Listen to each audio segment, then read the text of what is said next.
नमस्कार स्टूडेंट, स्वागत है आपका अपने यूट्यूब चैनल सिद्धांत क्लास में। हम आपके लिए लेकर आए कक्षा 9वीं विषय हिंदी के पेपर का फुल सॉल्यूशन पेपर। तो हम आपके लिए इस वीडियो में आपको बताएंगे आपके पेपर में जो कल का पेपर है, आज 25 सितंबर में जो पेपर आने वाला है उस पेपर का फुल सॉल्यूशन है। तो वीडियो को पूरा देखिएगा। यदि आपको वीडियो अच्छा लगे तो चैनल को सब्सक्राइब कर दीजिएगा, बेल आइकन को ऑन कर दीजिएगा, जिससे हमारे अगले वीडियो की नोटिफिकेशन आपको सबसे पहले मिलती रहे। तो स्टार्ट करते हैं। पहले बहुविकल्पी देख लीजिए। पहला बहुविकल्पी देख लीजिए। दो बैलों की कथा किस लड़ाई की ओर संकेत करती है? तो दो बैलों की कथा कारगिल के युद्ध की ओर करती है संकेत। इसके बाद नेक्स्ट दूसरा, बचिया के ताऊ मुहावरे का अर्थ क्या है? अत्यधिक परिश्रमी। क्या है? अत्यधिक परिश्रमी।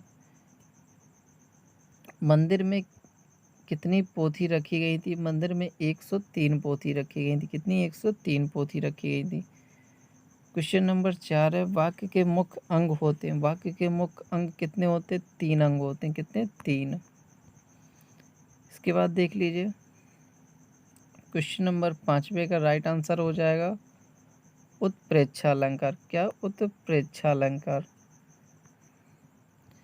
इसके बाद देख लीजिए रिक्त स्थानों की पूर्ति करिए।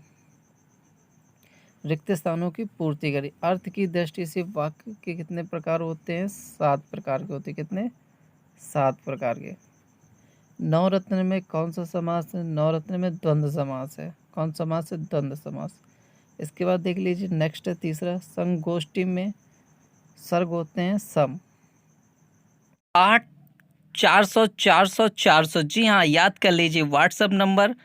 अब चाहे मैथ, फिजिक्स, केमिस्ट्री, बायोलॉजी, आपके हर डाउट, हर क्वेश्चन का मिलेगा वीडियो सॉल्यूशन आपके व्हाट्सएप पर। बस अपने मोबाइल पर डाउटनेट ऐप का 8 400 400 400 सेव कर लीजिए, फिर चैट ओपन कर लीजिए। जिस सवाल में आपको डाउट हो उस सवाल की फ़ोटो खींचिए, क्रॉप कीजिए और 5 सेकंड में आपको मिलेगा वीडियो सॉल्यूशन। 6 से 12 IIT, JEE mains, CBSE board, बाकी सभी स्टेट की फुल क्लासें मिलेंगी आपको। जल्दी से सेव कर लीजिए 8 400 400 400। चौथा है, भरिया का अभिप्राय होता है। भरिया का अभिप्राय होता है भरना से। किससे होता है? भरना से। इसके बाद नेक्स्ट देख लीजिए 5वां है, वाक्य में घर। घर प्रतीक है आत्मा का। किसका? आत्मा का। इसके बाद है सही मिलान। सही मिलान देख लीजिए। गधों की पराकाष्ठा किससे की गई है? ऋषि मुनियों से। किससे की गई है? ऋषि मुनियों से। डांडा की ऊंचाई कितनी है? 16,17,000 फीट। पका पकी किसका किया गया है? पक्ष विपक्ष का। कच्चे सकोरे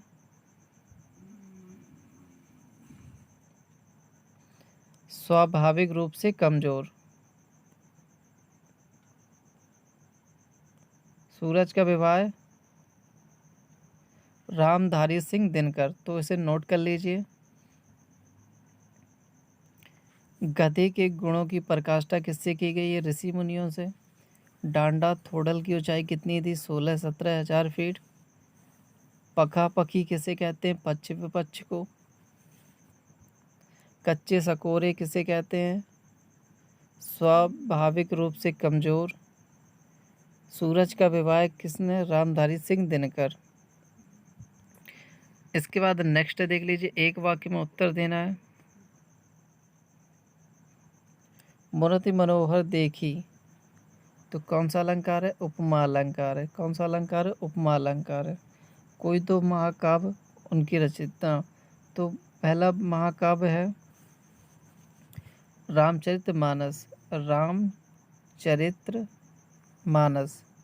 तो रामचरितमानस और महाभारत।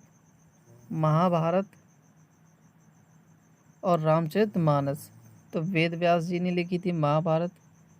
वेद व्यास जी ने महाभारत लिखी थी और गोस्वामी तुलसीदास ने लिखी थी रामायण। इसके बाद देख लीजिए कवि रसखान पत्थर के रूप में किसका अंश बनाना चाहते थे? भगवान का। किसका? भगवान कृष्ण का। निरापादन सहिष्णुता का क्या अर्थ है? इसका अर्थ है जिसने कोई अपराध ना किया उसे सहिष्णुता कहते हैं। वीडियो को पूरा देखिएगा, हम आपके सारे क्वेश्चनों के फुल सॉल्यूशन बताने वाले हैं।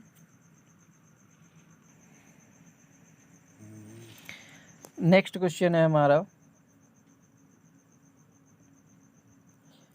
प्रश्न है परशुराम के क्रोध करने पर राम और लक्ष्मण की जो प्रतिक्रियाएं हुई उनके आधार पर दोनों के स्वभाव की विशेषताएं अपने शब्दों में लिखिए। उत्तर है राम के स्वभाव की विशेषता। राम स्वभाव से कोमल और विनयी हैं। उनके मन में बलों के प्रति श्रद्धा और आदर है। वे महाक्रोधी परशुराम के क्रोध होने पर भी स्वयं को उनका दास कहते हैं। परशुराम एवं लक्ष्मण के कटु वार्तालाप के समय उन्होंने जल के समान शांत रहने वाले वचन कहे। इस प्रकार भी परशुराम का दिल जीत लेते हैं। तो राम स्वभाव से कोमल और विनयी हैं। उनके मन में बड़ों के प्रति श्रद्धा और आदर है। वे महाक्रोधी परशुराम के क्रोध होने पर भी स्वयं को उनका दास कहते हैं। परशुराम और लक्ष्मण के कटु वार्तालाप के समय उन्होंने जल के समान शांत रहने वाले वचन कहे। इस प्रकार परशुराम का दिल जीत लेते हैं। लक्ष्मण की विशेषता क्या थी? लक्ष्मण राम से एकदम विपरीत हैं, बहुत और प्रचंड हैं। वे व्यंग वचनों से परशुराम को छलनी कर देते हैं। उनकी योग्यता और कठोर वचनों को सुनकर न केवल परशुराम भड़क उठते हैं बल्कि अन्य सभाजन भी उनके व्यवहार को अनुचित कहने लगते हैं।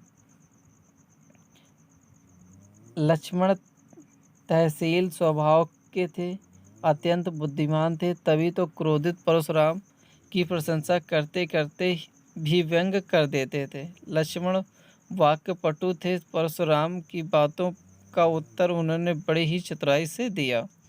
इसके बाद देख लीजिए नेक्स्ट क्वेश्चन है, और सभी क्वेश्चन आपके आज की परीक्षा में आने वाले हैं, तो वीडियो को देखकर ही परीक्षा देने जाइएगा। तो क्वेश्चन क्या है? जॉर्ज पंचम की लाट की नाक को पुनः लगाने के लिए मूर्तिकार ने क्या क्या यत्न किए? तो जॉर्ज पंचम लाट की नाक को पुनः लगाने के लिए मूर्तिकार ने अनेक प्रयास किए। उसने सबसे पहले उस पत्थर को खोजने का प्रयत्न किया जिससे वह मूर्ति बनी थी। इसके लिए सबसे पहले उसने सरकारी फाइलें ढूंढवाई, फिर भारत के सभी पहाड़ों और पत्थर की खानों का दौरा किया। उसने सबसे पहले उस पत्थर को खोजने का प्रयत्न किया जिससे वह मूर्ति बनी है। इसके लिए सबसे पहले उसने सरकारी फाइलें ढूंढवाई, फिर भारत के सभी पहाड़ों और पत्थरों की खदानों का दौरा किया। इसके बाद नेक्स्ट देख लीजिए, भारत के सभी महापुरुषों की मूर्तियों का निरीक्षण करने के लिए पूरे देश का दौरा किया। क्या किया उन्होंने? भारत के सभी महापुरुषों की मूर्तियों का निरीक्षण करने के लिए पूरे देश का दौरा किया। उसने बिहार सेक्रेटेरिएट के सामने सन 42 में शहीद होने वाले बच्चों की नाकों को भी देखा और जॉर्ज पंचम की मूर्ति पर लगाने की कोशिश की। अंत में जीवित व्यक्ति की नाक काटकर जॉर्ज पंचम की मूर्ति पर लगा दी। उसने बिहार सेक्रेटेरिएट के सामने सन 1942 में शहीद हुए बच्चों की मूर्तियों को भी देखा और जॉर्ज पंचम की मूर्ति पर लगाने की कोशिश की। अंत में जीवित व्यक्ति की नाक काटकर जॉर्ज पंचम की लाइट में लगा दी।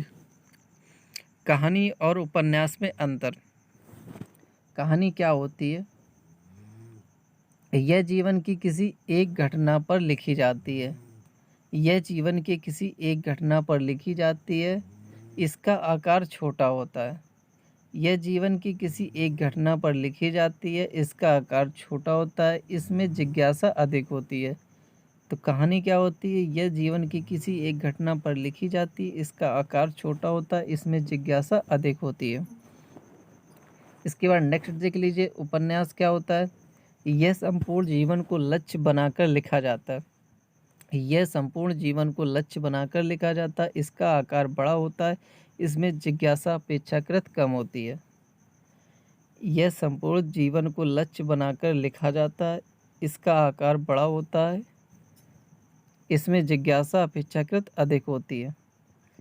गतिकी छंद किसे कहते हैं? उदाहरण सहित बताइए। गतिकी छंद, हरि गीत की छंद क्या है? हरि गीत की मात्रिक छंद है, इसमें प्रत्येक चरण में 14 तथा 12 पर यति होता है और कोई मात्राएं 26 होती हैं, अंत में लघु और गुरु होता है। जैसे हे प्रभु आनंद दाता ज्ञान हमको दीजिए, हे प्रभु आनंद दाता ज्ञान हमें दीजिए, शीघ्र सारे दुर्गुणों को दूर हमसे कीजिए। इसके बाद नेक्स्ट है महाकाव्य और खंडकाव्य में अंतर। महाकाव्य और खंडकाव्य में अंतर। महाकाव्य में नायक के संपूर्ण जीवन का वर्णन किया जाता है। महाकाव्य में नायक के संपूर्ण जीवन का वर्णन किया जाता है। महाकाव्य में कई छंदों का प्रयोग किया जाता है। महाकाव्य अनेक सर्गों में विभाजित होता है। महाकाव्य में शांत वीर श्रृंगार रस में से किसी एक की प्रधानता होती है। खंडकाव्य। खंडकाव्य क्या है? खंडकाव्य में जीवन के किसी एक खंड का वर्णन होता है। तो खंडकाव्य में क्या होता है? खंडकाव्य में जीवन के किसी एक खंड का वर्णन होता है। खंड में केवल एक ही छंद का प्रयोग होता है। खंडकाव्य में केवल एक छंद का प्रयोग होता है। खंडकाव्य एक ही सर्ग होता है। खंडकाव्य में एक ही छंद होता है। खंडकाव्य में एक ही सर्ग होता है। खंडकाव्य में श्रृंगार व करुण रस की प्रधानता होती है। इसमें क्या होता है? श्रृंगार रस या करुण रस की प्रधानता होती है। इसके बाद देख लीजिए रस क्या होता है। किसी काव्य को पढ़ने, सुनने व देखने से पाठक या दर्शक को जिस आनंद की अनुभूति होती है उसे रस कहते हैं। किसी काव्य को पढ़ने, सुनने या देखने से पाठक या दर्शक को जिस आनंद की अनुभूति होती है उसे रस कहते हैं। देख लीजिए रस कितने प्रकार के होते हैं। तो रस 4 प्रकार के होते हैं। कौन कौन से? स्थायी भाव, विभाव, अनुभाव और संचारी भाव। 4 प्रकार के होते हैं। स्थायी भाव, विभाव, अनुभाव और संचारी भाव। इसके बाद देख लीजिए नेक्स्ट है समास विग्रह। देख लीजिए राजभवन, राजा का भवन तत्पुरुष समास है। चौराहा, 4 रास्तों का समूह। रात दिन, दिन और रात द्वंद्व समास है। रात दिन क्या है? दिन और रात। रात दिन द्वंद्व समास है। चरण कमल, कमल के समान चरण कर्मधारय समास है। नील कमल, नीला है जो कमल कर्मधारय समास है। भाई बहन, भाई और बहन द्वंद्व समास है। तो देख लीजिए राजभवन, राजा का भवन तत्पुरुष समास है। चौराहा, 4 रास्तों का समूह। रात दिन, रात और दिन द्वंद्व समास है। चरण कमल, कमल के समान चरण कर्मधारय समास है। नील कमल, नीला है जो कमल कर्मधारय समास है। भाई बहन, तो भाई और बहनों द्वंद्व समास है। निपात किसे कहते हैं? निपात किसे कहते हैं? किसी भी बात पर अतिरिक्त भार देने के लिए, किसी भी बात पर अत्यधिक भार देने के लिए जिन शब्दों का उपयोग किया जाता है उसे निपात कहते हैं। जैसे तक, हाँ, केवल, जी, नहीं, ना, का, सा। किसी भी बात पर अतिरिक्त भार देने के लिए जिन शब्दों का उपयोग किया जाता है उसे निपात कहते हैं। जैसे तक, हाँ, केवल, जी, नहीं, कास। अनेकार्थी शब्द। अनेकार्थी शब्द देख लीजिए रास्ता दिखाने वाला। तो रास्ता दिखाने वाले को क्या कहते हैं? मार्गदर्शक।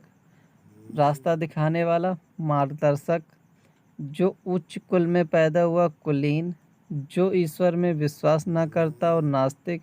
जो ईश्वर में विश्वास करता हो आस्तिक। तो देख लीजिए, रास्ता दिखाने वाला, मार्गदर्शक, जो ऊंचे कुल में पैदा हुआ कुलीन, जो ईश्वर पर विश्वास न करता हो नास्तिक, जो ईश्वर पर विश्वास करता हो आस्तिक। इसके बाद देख लीजिए, नेक्स्ट है सूरदास जी का जीवन परिचय। सूरदास जी का जीवन परिचय। सूरदास जी की दो रचनाएं, सूर सागर और साहित्य लहरी। सूरदास जी का जीवन परिचय है सूर सागर और साहित्य लहरी। भाव पक्ष क्या है इनका? भाव पक्ष इनका, सूर्य के काव्य में भावों का सागर भरा पड़ा है। उनकी भाव पक्ष की मुख्य विशेषताएं, सूर्य को बादशाह कैलाश का सम्राट कहा है। सूर्य को बादशाह कैलाश का सम्राट कहा है। वियोग श्रृंगार का मार्मिकता के साथ चित्रण किया है। उनका बाल वर्णन मनोवैज्ञानिक है। तो क्या है? दो रचनाएं सूर की, सूर सागर और साहित्य लहरी। भावपक्ष क्या है इनका? सूर्य के काव्य में भावों का सागर भरा पड़ा है। उनकी भावपक्ष की मुख्य विशेषताएं, सूर्य को बादशाह कैलाश का सम्राट कहा गया जाता है। वियोग श्रृंगार का मार्मिकता के साथ चित्रण किया। उनका बाल वर्णन मनोवैज्ञानिक है। कला पक्ष क्या है उनका? सूर्य की रचना में भाव पक्ष तथा कला पक्ष में मणि कंचन सहयोग है।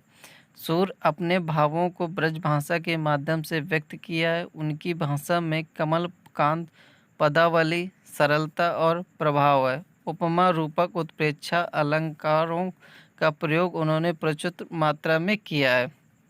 साहित्य में स्थान, सूर सागर गीता काव्य परंपरा के सशक्त गीतकार हैं, तो वत्सल और श्रृंगार के अप्रतिम गायक भी। हिंदी में भ्रमण गीत परंपरा के प्रवर्तक हैं। रामवृक्ष बेनीपुरी जी का जीवन परिचय। रामवृक्ष बेनीपुरी जी, रचनाएं, चिता के फूल, माटी की मूर्ति। चिता के फूल, माटी की मूर्ति। भाषा इनकी भाषा शुद्ध साहित्य खड़ी बोली है। इनकी भाषा में हो जाए, की भाषा शुद्ध साहित्य खड़ी बोली है। इनकी भाषा में हो जाए इस सख्त भाषा विचार और भावों की अभिव्यक्ति करने में समर्थ है। अपने वर्णनात्मक शैली में यात्रा वर्णन तथा रेखा चित्र, कथानक शैली में कहानी और उपन्यास, चित्रात्मक शैली में निबंधों की रचना की है। आपने हिंदी साहित्य की विभिन्न विधाओं में रचनाकार हिंदी साहित्य को समृद्ध किया है। साहित्य में स्थान, बेनीपुरी जी द्वारा रचित साहित्य हिंदी साहित्य की अनमोल धरोहर है। रेखा चित्रकार के रूप में इनका विशिष्ट स्थान है। विशिष्ट शैलीकार होने के कारण उन्हें कलम का जादूगर कहा जाता है। इसके बाद हम आपको एप्लीकेशन और निबंध लिखना बता रहे हैं, तो वीडियो को पूरा देखिएगा। यदि वीडियो पसंद आ रहा हो तो चैनल को सब्सक्राइब कर लीजिए। और यही पेपर आपका आज के परीक्षा में आने वाला है, तो इस वीडियो को पूरा देखकर जरूर जाइएगा। देख लीजिए, छुट्टी का प्रार्थना पत्र कैसे लिखेंगे। एप्लीकेशन फॉर छुट्टी, एप्लीकेशन फॉर लीव, छुट्टी का प्रार्थना पत्र। आपके पेपर में आने वाला छुट्टी के प्रार्थना पत्र कैसे लिखेंगे, तो लिखेंगे सेवा में श्रीमान प्रधानाचार्य महोदय जी। आपको अपने कॉलेज का नाम डाल देना है यहाँ पर। इसके बाद विषय क्या है, छुट्टी के लिए प्रार्थना पत्र। जितने दिन की छुट्टी के लिए प्रार्थना पत्र लिखना है उतनी छुट्टी लिख देना है। महोदय, सबने निवेदन है कि मैं आपके विद्यालय जिस कक्षा में पढ़ते कक्षा का छात्र हूँ। मुझे अपने मम्मी पापा के साथ मामा की शादी में जाना है। घर पर मैं और मम्मी पापा रहते हैं। घर पर मैं और मम्मी पापा रहते हैं, इसलिए मम्मी पापा जा रहे हैं तो मुझे भी साथ में जाना पड़ेगा। घर पर मैं अकेला नहीं रह सकता हूँ, ना ही खाना बना सकता हूँ, इसलिए मैं भी मम्मी के साथ मामा की शादी में 18/7, अब जो तारीख को जा रहे हैं वो तारीख लिख देना। और इतने तारीख को जा रहे हैं हम शादी में, 3 दिन का समय लगेगा। अतः आपसे विनम्र निवेदन है कि आप हमें 3 दिन की छुट्टी देने की कृपा करें तो महान दया होगी। धन्यवाद। और नीचे आपका आज्ञाकारी शिष्य और नाम डाल देना है। इसके बाद निबंध देख लीजिए। निबंध आपका आएगा विज्ञान के चमत्कार, तो विज्ञान के चमत्कार देख लीजिए। विज्ञान के चमत्कार, विज्ञान और समाज विज्ञान के बढ़ते चरण, विज्ञान के लाभ हानि, विज्ञान का रचनात्मक विश्लेषण, विज्ञान का मानविक कल्याण। इसके लिए मुख्य हेडिंगें दी गई हैं, तो पहले हेडिंगें देख लीजिए। प्रस्तावना, विज्ञान वरदान के रूप में, यातायात के रूप में, संचार के क्षेत्र में, दैनिक जीवन में, स्वास्थ्य एवं चिकित्सा में, औद्योगिक क्षेत्र में, कृषि के क्षेत्र में, शिक्षा के क्षेत्र में, मनोरंजन के क्षेत्र में विज्ञान अभिशाप के रूप में। उपसंहार। प्रस्तावना, आज का युग वैज्ञानिक चमत्कारों का युग है। मानव जीवन के प्रत्येक क्षेत्र में आज विज्ञान ने आश्चर्यजनक क्रांति ला दी है। मानव समाज की सारी गतिविधियां आज विज्ञान से परिचालित हैं। प्रगति पर विजय प्राप्त कर आज विज्ञान मानव का भाग्य विधाता बन बैठा है। अज्ञात रहस्यों की खोज में उसने आकाश की ऊंचाइयों से लेकर पाताल की गहराइयों तक नाप दी है। उसने हमारे जीवन को सब ओर से इतना प्रभावित किया है कि विज्ञान शून्य विश्व की आज कोई कल्पना तक नहीं कर सकता। किंतु दूसरे और हम यह भी देखते हैं कि अनियंत्रित वैज्ञानिक प्रगति ने मानव के अस्तित्व पर ही प्रश्न चिन्ह लगा दिया। इस स्थिति में अब हमें सोचना पड़ेगा, विज्ञान वरदान समझा जाए अभिशाप। इन दोनों पक्षों पर हम बात करेंगे। विज्ञान वरदान के रूप में तो देख लीजिए, आधुनिक मानव का संपूर्ण पर्यावरण विज्ञान के वरदानों के आलोक में आलोकित है। तो ये आपका पूरा निबंध है, तो इसे लिखते जाइए। यदि वीडियो अच्छा लग रहा हो तो चैनल को सब्सक्राइब कर दीजिए। यही पेपर आपका फुल आने वाला है, तो वीडियो को पूरा ज़रूर देखिएगा, क्योंकि आपको अच्छे नंबर लाने हो तो वीडियो को पूरा देखिएगा और पूरा लिख कर जाइएगा। अच्छे से पढ़ लीजिए और आपको यही सब लिखना है जाकर अपने पेपर में। यातायात के क्षेत्र में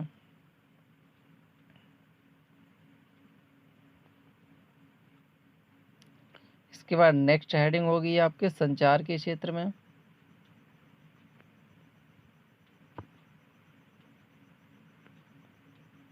दैनिक जीवन में, स्वास्थ्य एवं चिकित्सा के क्षेत्र में,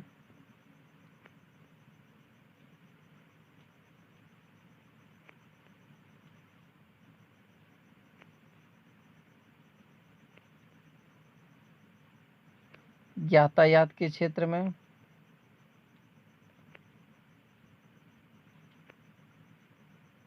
संचार के क्षेत्र में,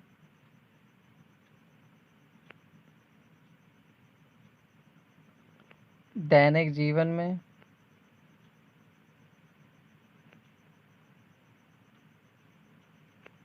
स्वास्थ्य एवं चिकित्सा के क्षेत्र में,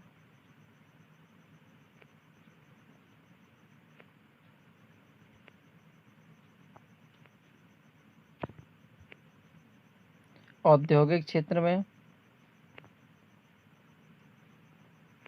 कृषि के क्षेत्र में। ये हेडिंग है, इनका फुल आंसर भी दिया गया, तो इसको भी नोट करते जाइए जल्दी जल्दी।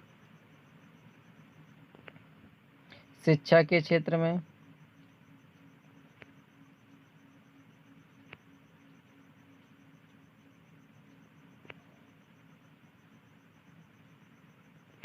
मनोरंजन के क्षेत्र में,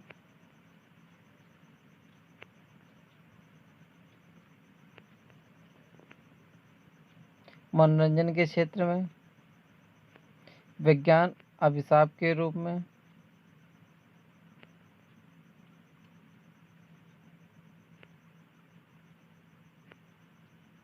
विज्ञान अभिशाप के रूप में देख लीजिए।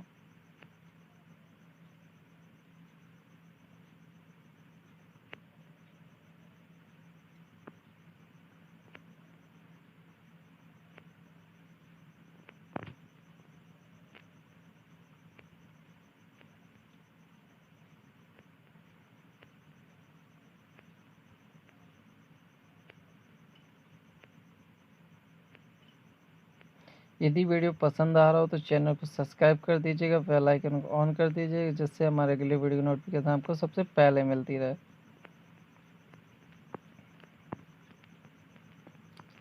इसके बाद देख लीजिए उपसंहार। विज्ञान सचमुच तलवार है जिसे व्यक्ति आत्मरक्षा भी कर सकता है और अनाड़ी में अपने अंग भी काट सकता है। इसमें दोष तलवार का नहीं, उसके प्रयोक्ता का है। विज्ञान ने मानव के सम्मुख असीमित विकास का मार्ग खोल दिया, जिससे मनुष्य संसार में बेरोजगारी, भुखमरी, महामारी आदि को समूल नष्ट कर विश्व को अभूतपूर्व सुख समृद्धि की ओर ले जा सकता है।